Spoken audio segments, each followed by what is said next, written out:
Please welcome Joe Zell. Good morning. I'm a general partner with a venture firm named Grotech Ventures based back in Northern Virginia that has now made 19 investments here in Colorado. So we're super active and feel very fortunate to be a part of this community. I am really excited about this company I've been working with and this opportunity that MergeLane's created. I'm very proud also to be an investor in their fund. The reason why I really love this opportunity called Atlas Vault is that, number one, if you're in the investment business, you know that big ideas don't come along very often. And this is a really big one. This one has huge potential as an enterprise software company to close the security gap that exists in supply chains. The second reason that I really am excited about it is that this is an entrepreneurial group that actually has ears. They're at a point where they are being super open-minded, taking advice, and changing on the fly, and I think that they have got great prospects to be a very big win. I'd like to introduce you to Adam Anderson. He's the CEO and founder of the company. He's started 12 companies previously. Some of them didn't work, so he's learned something, and now he's on to something really big.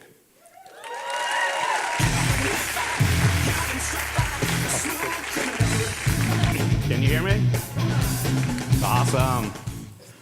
Right on. So we're going to be talking about cybersecurity today. I'm going to share a couple numbers with you. First one is $170 billion. That's how much the globe is going to spend on cybersecurity this year. The second number is $400 billion. That's the amount of damages from cybercrime last year. And the most significant number to me is 33%.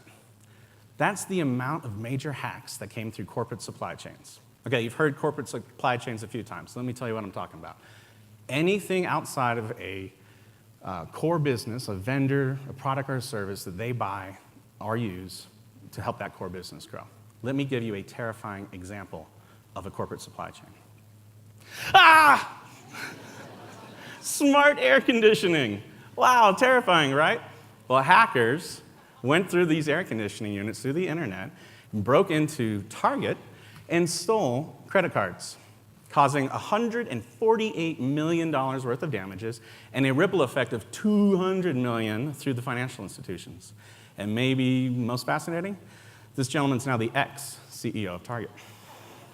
So what happened? Target, not unlike any other large organization, has a core business. They surround it with a cybersecurity fortress. But they want to use these external vendors. So what they have to end up doing is opening their defenses and building a trusted connection between vendor and their core business. Good news, Target's got smart air conditioning now. Everyone's comfortable. Bad news, hackers know that the vendors are less secure. They go after the hackers, use the trusted connection, and get into the core business. So we're going to role play a little bit. Each and every one of you is now a chief security officer of Enterprise Inc. And your job is to identify the next vendor who's going to get hacked so we don't do business with them. Did you get it? You got it? Right on, give me your resume. That's awesome. If you didn't get it, don't feel so bad.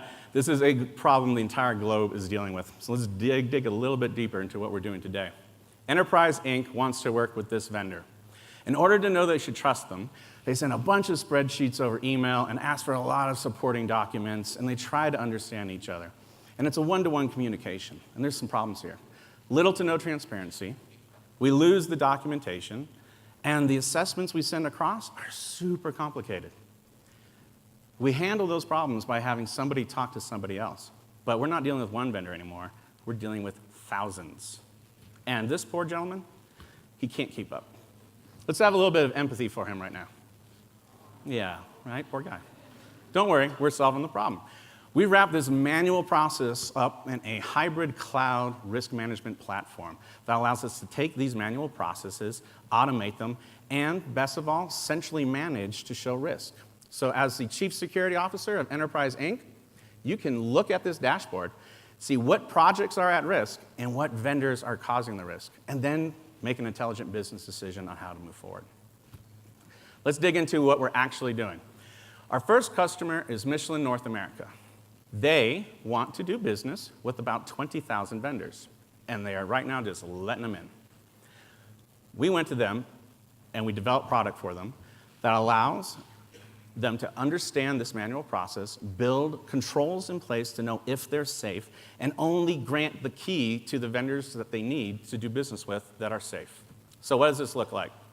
20,000 vendors required to use our tool to pay us $600 a year results in $12 million in annual recurring revenue from Michelin alone. That's a clap line. That's completely appropriate, completely appropriate.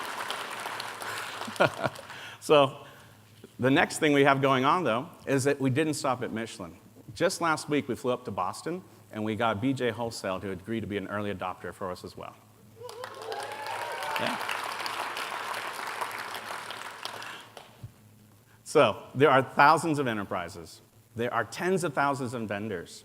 There are literally millions of folks out there who could be in our tool, and 100% of them have the same problems with these manual processes. I'm thrilled to introduce you to these people. This is our team. John Cox is our CTO. He's the creator of the software. Allison is our operation guru. And not only am I incredibly attractive, I have 15 years in the cybersecurity business. Yes. I also have 10 years running my own cybersecurity firm selling into the enterprise space. So we've done this before. Let me recap. Huge problem, lots of danger. Manual processes, empathy for this guy. Aww. Combine those things together, it's a huge market that is absolutely ripe for disruption. And we're the guys to do it. And by the way, I literally wrote the book on cybersecurity. Yeah, right? So, yeah, that feels good. That feels good. This is my book launch in Times Square earlier this year. Atlas Vault is on a rocket ship ride, and we really hope you guys go with us. Thank you.